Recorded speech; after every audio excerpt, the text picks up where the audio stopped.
today we're going to be doing the disc and pads on the old fucking shit box here. Got my helper today. Suck a blade. First step, we want to get it up on a stand and whip the wheel off, and then we can start attacking nuts and bolts. Wheel off. Out the jack check. Stand pushing its limits. Check. What do you think of that?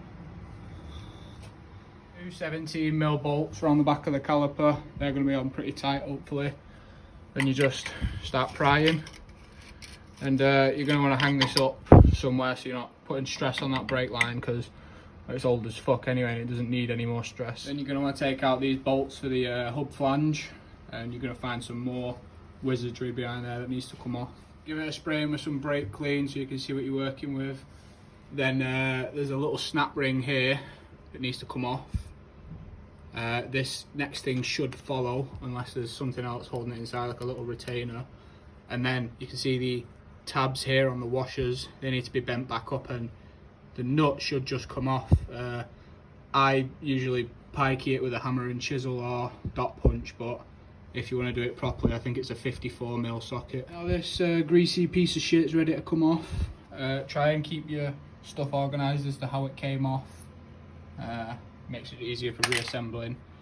This model had fixed hubs, which I think are the best ones, because although you use a little bit more fuel, it's not as much as a pain in the arse getting out and locking your hubs when you go off-road or whatever.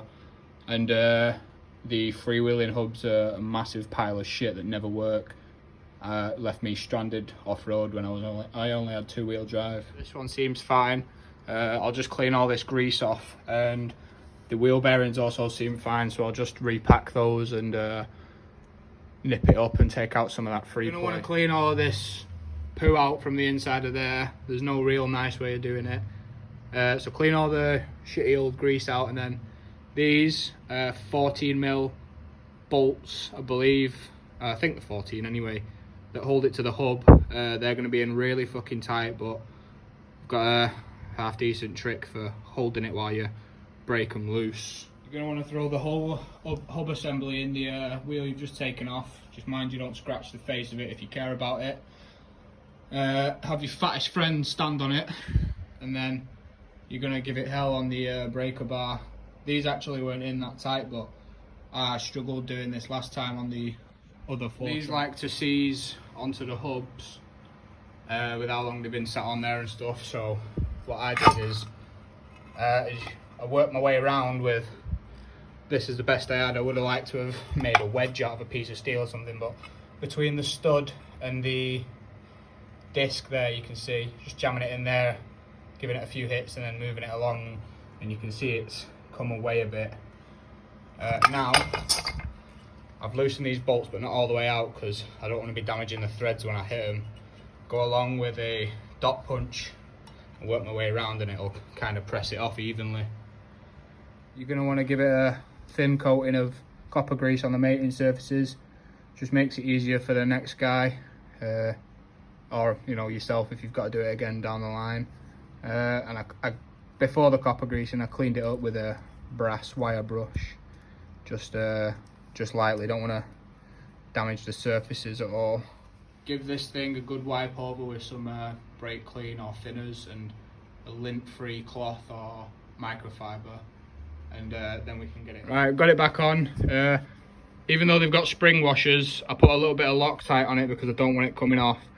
You've got to find the proper torque setting for them. When I had a look, it was just keep tightening it until it starts to go loose again, and then back it off a little bit. That always seems to do the trick for me. I've had to go to the kitchen and borrow a pair of my mum's Marigold. I'm going to clean that bearing out with some thinners and repack it. There's loads of videos on how to repack a bearing, and I'm going to pack some more grease in this thing after cleaning it out a bit. Once you've got it all cleaned up, you can go ahead and stick it back on. Don't forget to clean the stub axle, and then assembly is pretty much just the reverse of how you took it apart. So start on this side, work your way down. We'll show you how to nip up the bearing so that you're not going to damage anything. Right, once you've got this nut back in, you want to tighten it up quite tight and then back it off just to seat everything, and then get it done up. just a bit more than finger tight. You don't want any free play. Like, there's no free play in that, or and you also don't want any resistance on it. You want it to spin quite freely. Anything other than that, and you're probably just going to end up damaging the wheel bearing or stub axle itself. Now we've got the locking tab in place, you're going to want to bend one or two of these down onto the top of this nut behind, stop it moving anywhere, and then when you put the second nut on, again, not too tight with that, not mega tight, you're going to want to bend a few of them back over, because then it locks the two together and they're not going to come off, and you're not going to lose the wheel, hopefully. Now that that's back on, all the tabs are bent over, you're going to want to check it still spins freely and that there's no play in it. Now hopefully that shouldn't go anywhere. Let's get the rest of this crap back on.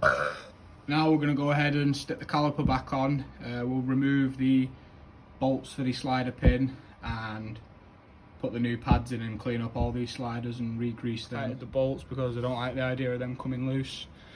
Now we're going to undo the slider pin on the bottom and take the old caliper off, and I'm going to put the pads in with some copper grease on, keep the squealing down, even though they've got the anti-squeal clips, but I've always put copper grease on. And some silicone grease in the slider boots and pins. Calipers off, resting up there.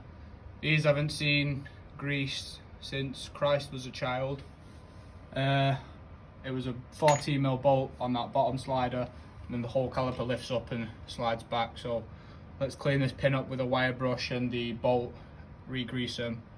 We'll put the pads in and then we can fit the whole thing home. We'll have to wind the caliper back in. Again, with some brake clean on the surface of the disc, front and back, and then jobs are good. And put your wheel back on. We need to go around and bleed all the brakes though, because the pedal in this feels a bit shit, so hopefully that'll fix it. Fourtrack's got its nicely cleaned up wheels on. Brakes on the front are done now, just need to go around bleeding it, and if the pedal's still bad, we're going to have to look at the rears, which I really don't want to do because I don't like drum brakes. But yeah, MOT date upcoming, hopefully it'll pass.